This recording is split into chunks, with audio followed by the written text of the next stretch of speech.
Imagine, if you can, just walking into this ancient, incredibly lush forest. Oh, like not just a quiet little woodland either, right? Right, exactly. Not a passive woodland. Yeah. A place so vibrantly alive that the canopy practically breathes right against your skin. Yeah, a fully integrated ecosystem. Exactly. It's a place that holds the memory of generations. Every bioluminescent leaf, every spiraling root, it feels like a woven thread of this massive living history. And you've got those deep, resonant sounds of nature all around you. Yeah, the smell of damp earth, the blooming flora, and, the distant heavy footfalls of massive creatures. It feels entirely sacred. But then Imagine that profound serenity is just instantly shattered. just completely ripped apart. Right, by this sudden, deafening mechanical roar. You've got these metal machines, massive and just completely unfeeling, tearing through the canopy. Cutting blindly through the rock. Yeah, and burning the terrain with indiscriminate fire. The air fills with this thick, choking smoke. And that sharp chemical stench of refined fuel, right? And raw ozone. Yes, you don't need like a medical x-ray to see that this ecosystem is being violently broken. It's completely visceral. It really is. And today, we are opening up a massive, incredibly dense, intercepted transcript that details exactly this. It's a really raw, chaotic document, too. Oh, it's a total mess. It's this compilation of intercepted comms, encrypted battlefield recordings, frantic whispers in the dark, and fragmented corporate logs. All detailing a pivotal, highly violent conflict on the world of Pandora. Exactly. So our mission for this deep dive today is to unpack the core conflict here. We're looking at the native Pandoran clans on one side and the human industrial military faction known as the RDA on the other. Or, as the native clans call them, the Sky People. Right, the Sky People. Sure. So to cut through the static of all these raw intercepts, we really need a roadmap. Yeah, we have to trace a very specific, chaotic chronology here. Because there's a lot to take in. It is. We're going to follow the timeline from the very first burn trails on the forest floor, straight through a desperately fragile peace effort known as the Great Games. Which is just a fascinating event. It really is. And then we'll see how that leads straight into the catastrophic reality of total war. And we're also going to explore the ideological clash, right? Exactly. How the deeply traditional spiritual worldview of the clans fundamentally collides with the relentless exploitation agenda of the RDA. The massive culture clash. A deadly one. And most importantly, we will analyze the complex individuals caught in the crossfire. The mediators desperately trying to navigate between war and peace. And the deeply personal traumas that drive their choices. Because reading through these source materials was intense, to say the least. It's not a clean, polished historical retrospective at all. No, not written by some detached observer. It is noisy. So I think we should start at the foundational ideological rift. That's the best place to begin, yeah. Because the intercepts reveal this stark, almost existential contrast in how these two groups view the exact same physical space. Right. For the Pandora clans, the environment isn't just like a geographical location where they happen to build houses. No, it's an extension of their own biology, their spirituality. Yeah, the transcripts repeatedly reference their deep reverence for the Great Mother. They describe the forest as having these profound healing properties. And not just in a, herbal medicine sense. Right, it's an active, nurturing entity. Like, look at how they treat their animals, those massive beasts known as the Zaku. Zaku, yeah, that's a perfect example. When a Zaku falls, it's not viewed as a loss of livestock or like a depletion of resources. Not at all. It is a profound tragedy that requires intense, structured mourning. The documentation of those funeral rites in the intercepts is deeply revealing. It really shows you their whole worldview.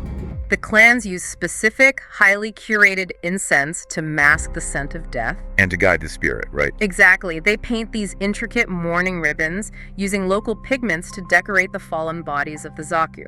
And they perform these complex, deeply emotional vocal lamentations. Because the underlying belief system dictates that the spirits of the Zaku go on to run with the Great Mother, while their physical bodies remain to feed the ecosystem. Right. It's an incredibly holistic view of existence. Every living thing, from a massive beast to a microscopic spore, is a thread in the same grand tapestry. Which is beautiful, but that level of care makes the arrival of the Sky People so much more devastating. Oh, absolutely. The clans don't just see a different culture landing on their shores. They see the introduction of a spreading, terminal disease. Yeah, the text meticulously catalogs the RDA's arrival from that native perspective. They describe this thick, unnatural smoke moving aggressively across the edges of the forest. They hear the relentless mechanized cutting of ancient stone. Yeah, and they watch the hasty erection of these brutalist fuel stations. And the planting of massive industrial explosives to literally just blow up the mountains. Which is just, it brings us to a fundamental question of ontology, right? The study of being. Yes. Huh. We have to understand the mechanics of the RDA's worldview to really understand the root of this conflict. Because to the RDA, Pandora is nothing more than a giant, unorganized warehouse. That's exactly it. It is a repository of resources. Rare metals, highly combustible fuels, even indigenous poisons that can be synthesized and weaponized. Right. The land has a literal, calculable price tag to them. But to the clans, the land is family. It is their recorded history. There's that one clan member in the transcripts who explicitly describes the physical environment as the place where their threads are woven together. Yeah, I remember that. You cannot put a price tag on a woven thread of your own ancestry. Exactly. So when the RDA cuts into a mountain to extract ore, they aren't just mining. To the native population, they are actively mutilating the clan's extended family. And permanently erasing their historical record. Right. I was trying to think of how to explain this, and it's like, imagine someone breaking into your family home. Okay, right. And they completely ignore the priceless photo albums on the shelf, the handwritten letters from your great-grandparents, the height chart etched into the door frame. All the things that actually hold the soul of your family's history. Yes. Instead, they just take a sledgehammer to the drywall to rip out the copper wiring so they can sell it for scrap metal down the street. That's a really brutal analogy, but it's accurate. And on their way out, they grab your grandmother's intricately carved wooden cane. Not because they care about who she was or the hands that crafted it. But just because it'll look cool mounted on a wall back home. Exactly. It is a profound, violating misunderstanding of value. That analogy perfectly illustrates the concept of mutual illegibility here. Mutual illegibility. Yeah, meaning neither side can read the other. The RDA lacks the conceptual framework to read the landscape as anything other than a corporate ledger. Ah, I see. And conversely, the clans cannot comprehend the concept of treating a living, breathing world as inert, dead matter. Right. And we see this corruption manifest in very specific, painful ways in the text. We do. There's that harrowing log where a native character laments how the sky people take their beautiful armor and traditional tools. Yeah, the RDA doesn't confiscate these items to use them or even study them to understand the metallurgical techniques. No, they take them as mere trophies. Trophies. It's so dismissive. They strip these items of all their cultural, historical, and spiritual significance. Reducing an object that might have taken a lifetime to craft into a cheap souvenir for a corporate desk. It's infuriating to read. It really is. Which explains this one line in the transcript that honestly gave me chills. A clan member is looking at the aftermath of an RDA raid, and they say, everything they touch turns ugly. Turns ugly. Yeah. It carries an immense psychological weight. It's not just about the physical destruction, the bomb craters or the chemical pollution. No, the RDA acts as a spiritual virus on Pandora. They are forcing the native population into a terrifying ultimatum. Adapt to this systemic ugliness, or face extinction. And the friction between those two worldviews makes the transition from misunderstanding to physical violence entirely inevitable. You cannot negotiate a border dispute with a force that refuses to acknowledge your reality. You really can't. And this friction dictates the entire timeline we managed to piece together from these intercepts. The chronology is honestly a masterclass in how a situation spirals from an ideological clash into an uncontrollable inferno. It really is. We can organize the data into 4 distinct phases. Right. Phase 1 is what I call a shadow of war. Because it isn't a full frontal assault yet. Exactly. It's an escalating, pervasive dread. The clans are noticing the early creeping signs of RDA aggression. Like the thick smoke permanently staining the horizon. And scouts finding those burned trails that ominously move in opposite directions, which suggests heavy mechanized patrol routes rather than, animal migrations. And most terrifyingly, the sudden, unexplained disappearance of clan members in the night. The skirmishes in Phase 1 are chaotic and deeply asymmetrical. Very much so. We see records of the RDA deploying what they call sonic defense units. Right, alongside heavily guarded transports and the introduction of metal birds, their atmospheric aircraft. But to understand the sheer terror of this phase, we have to look at the mechanics of those sonic defense units. Yeah, what exactly are those? Because they sound awful. They are. These aren't just loud sirens. They are highly advanced, mechanized acoustic arrays. Okay. They broadcast at a frequency specifically calibrated to disrupt the inner ear and resonant frequencies of the local Pandoran wildlife. Oh, wow. So it's targeted. Highly targeted. It creates an invisible wall of intense, paralyzing pain. That is horrific. A native hunter or an animal trying to cross that invisible line loses all sense of spatial awareness, suffers extreme vertigo, and just collapses. So the RDA is basically using physics to torture the environment into compliance. Exactly. Wow. So if the sonic fences are creating this invisible perimeter of pain, that totally explains those burnt trails moving in opposite directions. Right. The local fauna and the scouts are frantically trying to reroute around these unseen torture zones. That is so bleak. But right as this tension reaches a boiling point, the transcripts reveal phase 2. The illusion of peace. Yes, the illusion of peace. There's a sudden, massive pivot in the behavior of the native population. Which is really surprising to read at first. It is. Instead of dispersing, hiding, or bracing for a guerrilla war, several of the clans, specifically the Sorrento and the Calmite, decide to gather entirely out in the open. Right at their ancestral plains. Yeah, they do this to hold the Great Games. Now, the Great Games represent an incredible moment of cultural resilience, layered with what might honestly be a tragic psychological denial. Because they're basically ignoring the threat. Well, this is an ancient, deeply embedded tradition. It's a structured time to foster interclan alliances, to heal old political wounds. And to celebrate a shared planetary identity. Exactly. And the intercepts paint a very vibrant picture of this gathering. They really do. The clans are racing their massive animal mounts across the plains. They're holding highly competitive target shooting contests to measure speed, accuracy, and skill. And collectively, artists from different tribes are collaborating to paint these massive, beautiful unity murals. The sensory details captured in the intercepts during this phase are just striking. You can almost smell the dust kicked up by the Zaku gathering for the migration. You can visualize the artists sitting shoulder to shoulder, crushing local bioluminescent berries to mix vibrant, glowing paints for the mural. They are actively trying to weave their threads back together. Telling ancestral stories around communal fires. Laughing about past competitions, sharing meals.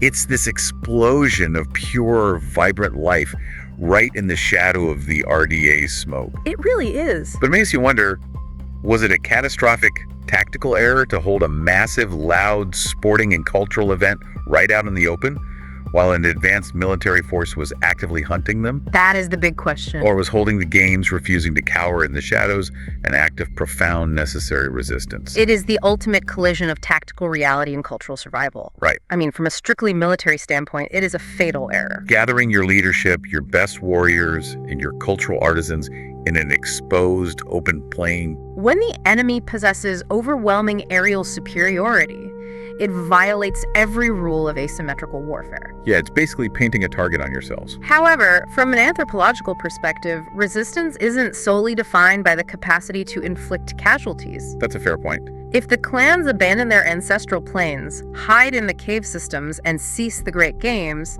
the RDA has essentially already won. Because the culture is erased without a single bullet being fired. Exactly. The games were a loud, vibrant declaration of existence. The tragedy, however, is that the RDA does not operate on a plane where statements of existence are respected. No, the RDA operates on tactical brutality. They look at a cultural gathering and only see a high-density target of opportunity. Which guarantees Phase 3, the shattering. The shattering, yeah. This phase centers entirely around an RDA commander named Harding. And she doesn't just stumble upon the games during a patrol. No. The logs show she actively, deliberately targets this peaceful, culturally sacred gathering. The intercepts describe an absolutely horrific scene. A massive RDA aircraft, a Valkyrie, descends on the camp. And it doesn't just bomb them from afar. It crashes directly into the gathering. Directly into it. And the text makes it clear this is not a mechanical failure. No, the Valkyrie is loaded with explosives. It decimates the planes, it obliterates the unity murals, it kills the revered Zaku beasts in massive numbers. It slaughters clan members indiscriminately. The whiplash captured in the raw data is just devastating. It's hard to listen to. In one audio log, you hear the ambient sounds of mixing berry paints and the cheers of a race. And in the very next file, it is the sound of survivors pulling broken bodies from burning wreckage, Desperately pivoting to perform abbreviated funeral rites. burning whatever incense they can salvage, and tying mourning ribbons amidst the smoke of aviation fuel. Harding recognized the Great Games for what they were. She understood that this was the spiritual core of the clans at that specific moment. So by striking there, she wasn't executing a military objective. She was attempting to assassinate their culture. Wow. Assassinate their culture. She deliberately turned a site of profound unity into a slaughterhouse to maximize psychological trauma. She did, and that slaughterhouse obliterates any illusion of peace. Thrusting us immediately into Phase 4, total war. The morning of Phase 3 seamlessly transitions into lethal, uncompromising pragmatism. The clans retaliate with a ferocity that catches the RDA completely off guard. They really stop trying to exist peacefully alongside the machinery. Yeah, they start using the terrain to their absolute advantage.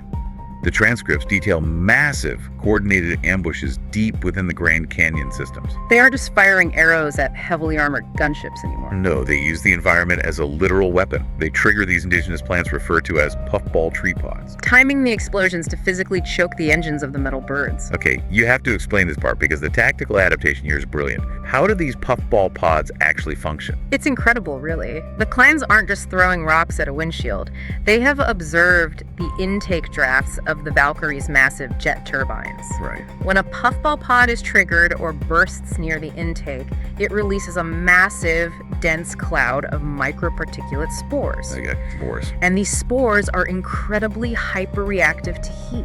Oh! Yeah, so the moment that dense cloud of particulate matter gets sucked into the superheated combustion chamber of the RDA aircraft, the spores flash fuse. They flash fuse, like they melt. They instantly turn into a silicate glass-like slag that coats the rapidly spinning turbine blades. That is insane. The engine essentially chokes on its own heat, loses all aerodynamic efficiency, and seizes up catastrophically. Using the native flora to induce a catastrophic engine stall in an advanced military aircraft is just, it's incredible. It really shows how the clan's worldview adapts to conflict. The land is just a passive victim to be protected anymore. It's an active, lethal participant in the defense. Exactly. And using these methods, the transcripts confirm they managed to take down what they call the RDA's greatest sky machine. Setting it crashing right into the canyon. And they subsequently disable massive explosive charges the RDA had rigged to blow up a strategic mountain bridge. It's a massive turning point. But, nestled right in the middle of this escalating, bloody timeline of sonic fences and glassed engines, we find the most compelling thread in the entire archive. The mediators. Yes. There are individuals who aren't just dropping puffball pods or dropping bombs. There are characters frantically trying to bridge an impossible gap. Trying to stop the bloodshed before the entire ecosystem burns. The intercepts highlight a few key figures trying to act as reluctant bridges between the RDA and the clans. First, we have the native faction known as the Sorrento. Or the Sorrento clan, depending on the translation. The role of the Sorrento is critical to understanding the underlying power dynamics of this war. Right, because we found an encrypted note in old files belonging to an RDA executive named Mercer. In his internal risk assessments, Mercer identifies the Sorrento not as the most formidable tactical threat, but as the most dangerous storytellers. The most dangerous storytellers. I love that phrasing. The RDA officially classifies them as true ambassadors.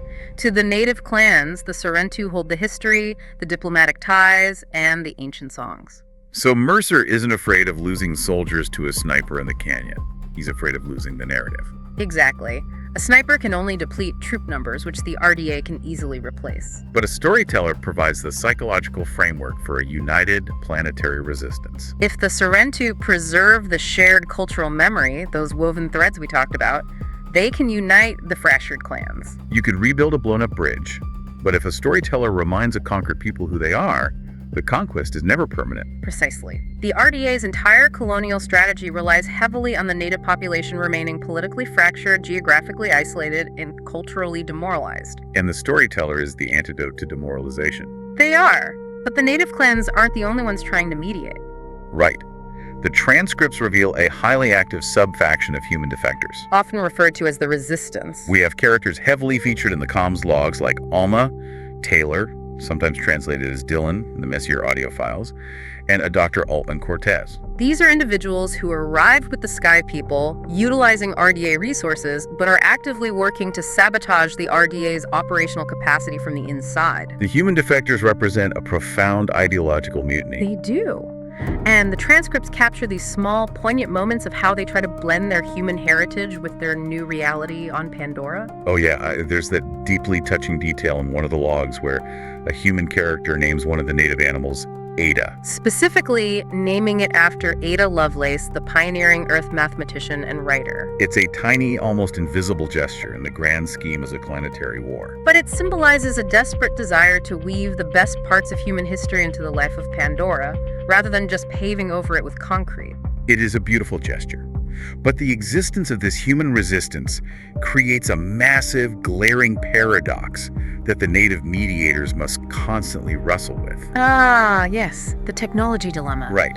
These human defectors and the native mediators who collaborate with them are forced to use RDA technology to fight the RDA. They rely on encrypted human radios to coordinate ambushes. They take jagged metal blades to physically short-circuit ordered power systems. They use human hacking protocols to infiltrate computers and stop the detonation of bombs. They are literally adopting the mechanical tools of the exploiters in an attempt to save the unexploited world. It is the ultimate ethical trap. Does utilizing the mechanisms of the oppressor fundamentally corrupt the oppressed? The transcripts show the native characters agonizing over this very question. One character explicitly states that adopting the ways of the Sky People has twisted their spirit and defiled their hands. The tragic, inescapable irony of the human resistance is that their very presence, even fueled by the absolute best intentions, brings the violence, the infrastructure, and the toxic mechanisms of the RDA right to the clan's front door.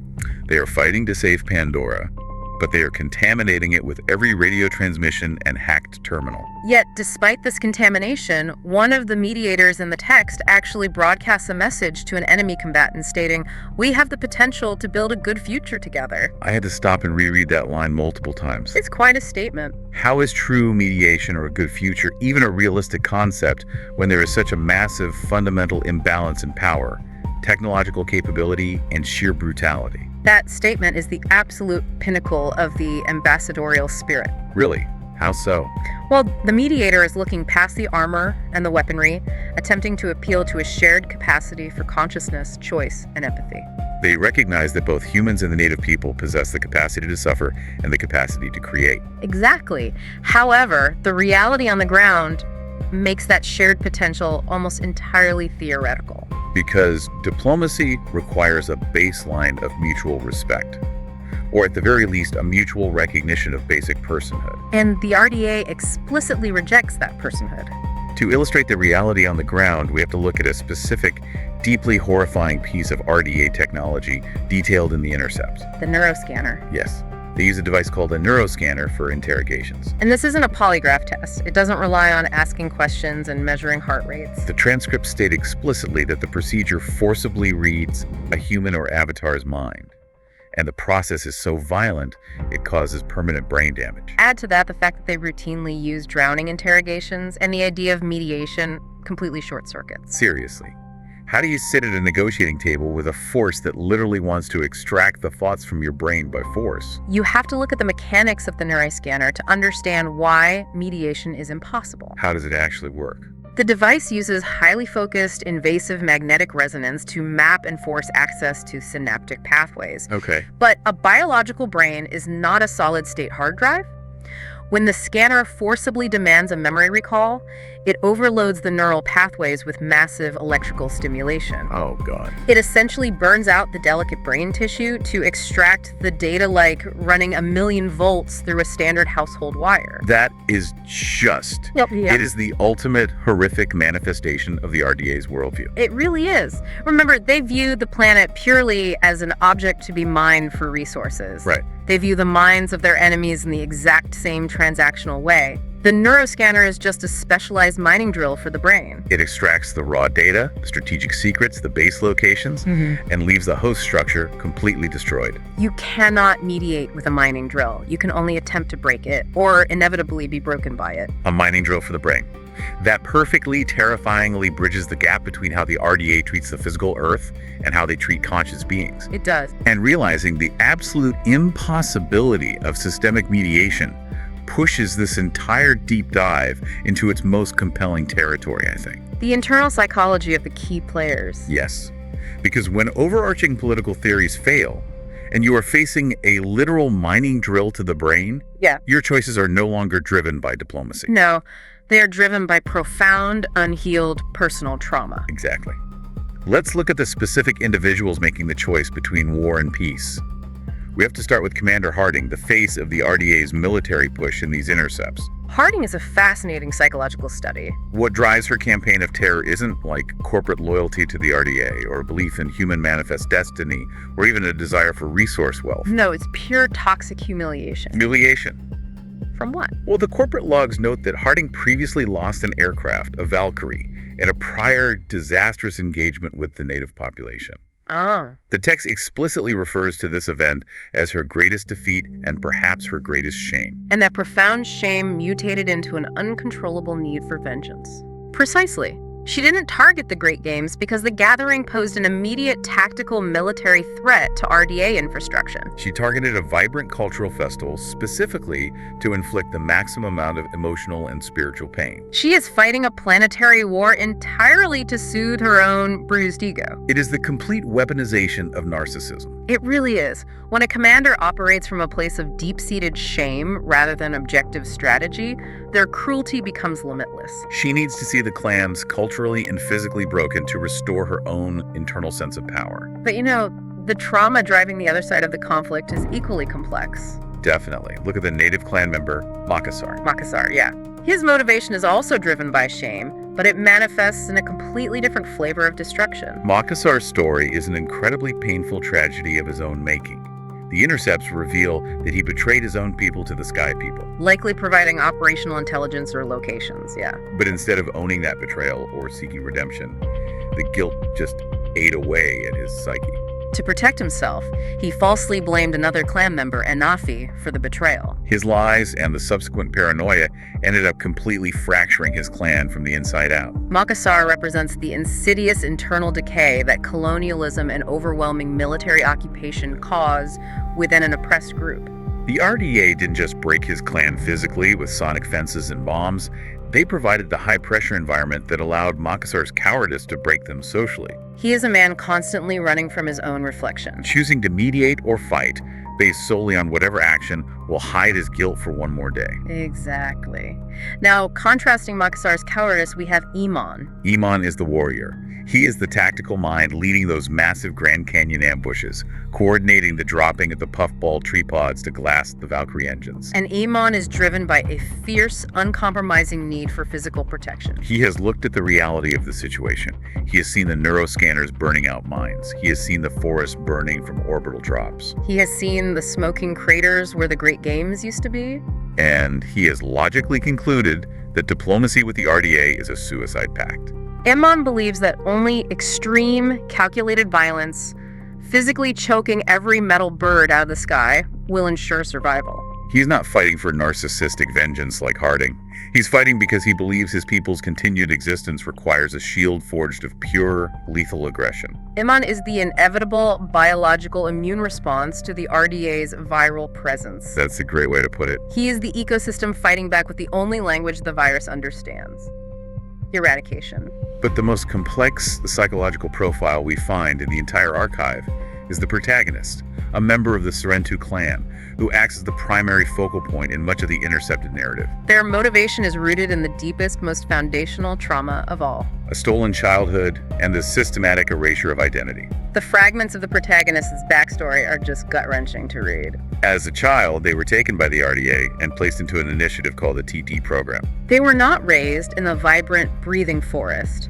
They were raised in a sterile, hollow, concrete facility. They were forcibly subjected to human militarism and literally forced to watch their own people die during an escape attempt. And yet, when they finally break free from the tape program and are offered a new family, a place among the remaining free clans, they reject the offer. The quote recorded in the comms log is just haunting. They say, "I have no family. I left them in that place. I saw the memory of my mother. I heard the screams." This brings the narrative full circle back to Mercer's fear of the Serentu as the storytellers. Right. What happens to a designated storyteller when their own personal history is violently stolen before they can even learn the songs? The RDA raised these young clan members in a complete cultural vacuum. The tape program was designed to overwrite their native identity with human compliance. Essentially trying to make them hate their own biology. So when this protagonist engages in combat, their motivation isn't merely about protecting a geographical perimeter, like Imin. It is a desperate, violent attempt to reclaim their stolen identity. Conversely, their agonizing push for peace throughout the transcripts is driven by a profound, lonely desire to just belong to a family again. They are paralyzed between two impossible needs: the need to avenge the past and the need to find peace in the present. There is a highly poignant interaction captured on a hacked frequency that highlights this exact paralysis. Oh. Where another native character approaches the protagonist and tries to offer comfort. Yes. They say, no one should have to fight these demons alone. It's an open invitation to community, a chance to weave their isolated thread back into the grand tapestry of the clans. Yet the protagonist still pulls away. They respond that their spirit is twisted and their hands have been irreparably defiled by the ways of the Sky People. They genuinely believe the RDA's ugliness has permanently infected them, that they are no longer worthy of the Great Mother. Think of it like carrying a massive backpack. Okay. Imagine you were forced to wear this heavy backpack, and every single day of your childhood, someone drops a jagged, heavy rock into it. Every rock is a specific trauma. A lost friend in the TAP facility, a betrayal by someone like Makassar, a flash memory of a screaming mother, a bombed-out festival plane. Over the years, the weight becomes completely unbearable, altering how you walk, how you breathe. Exactly. Finally, you break free. You are standing in a quiet clearing, and you have two distinct choices. You can take the backpack off, sit down in the dirt, and carefully, painfully unpack those jagged rocks. You can use those rocks to slowly build a foundation for a new home, a new family. That is the grueling, vulnerable path of peace and mediation. Or you can keep the backpack strapped tight, reach inside, and start throwing those rocks with everything you have at the people who gave them to you. That is the path of war. Yeah. Looking at what the RDA has systematically done, the sonic fences, the crass Valkyries, the neuroscanners, which path would you choose? That analogy strikes at the terrible crux of the entire conflict. Unpacking those rocks to build a foundation requires a safe space. It requires a sustained moment of stillness and security. But the RDA does not allow for stillness. Their metal birds are constantly screaming overhead. The forest is literally burning. They're depriving the protagonist of the space required to even attempt peace. By maintaining constant, overwhelming pressure, the RDA is practically forcing the protagonist's hand to reach into the bag and throw the rocks. Which brings our deep dive into these intercepted archives to a close. What initially appeared to be a messy, static-filled transcript of sci-fi battlefield chatter has revealed itself to be something profoundly complex. It isn't just a simple action log of bows and arrows against armored spaceships. Not at all. It is a grueling, meticulously documented look at how the machinery of industrial exploitation destroys absolutely everything in its path. It doesn't just clear-cut the physical forests. It intentionally incinerates the cultural memory, the carefully woven threads of an entire people. And it shows how the survivors of that systemic exploitation must navigate an impossible, soul-crushing choice. Do you attempt to reclaim your heritage by reaching out in peace, knowing you might be crushed by a Valkyrie? Or do you protect it through total war, knowing the violence might twist your spirit forever? As we close the file on Pandora and step back into our own reality, there is one final critical thought from these intercepts to carry with you. We noted earlier that the RDA, an organization equipped with orbital dropships, heavily armored Valkyries, sonic defense perimeters, and mind-destroying Euroscanners, considered the Serentu to be their most dangerous existential threat. He didn't fear them because they were the strongest warriors with the sharpest arrows.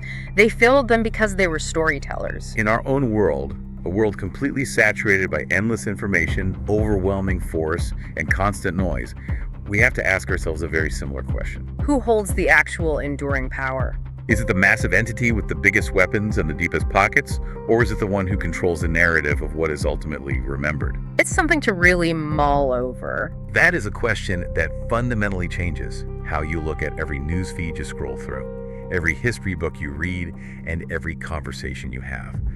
Thank you so much for joining us on this deep dive. Keep questioning the narratives presented in your own world, protect the stories that actually matter, and we will see you next time.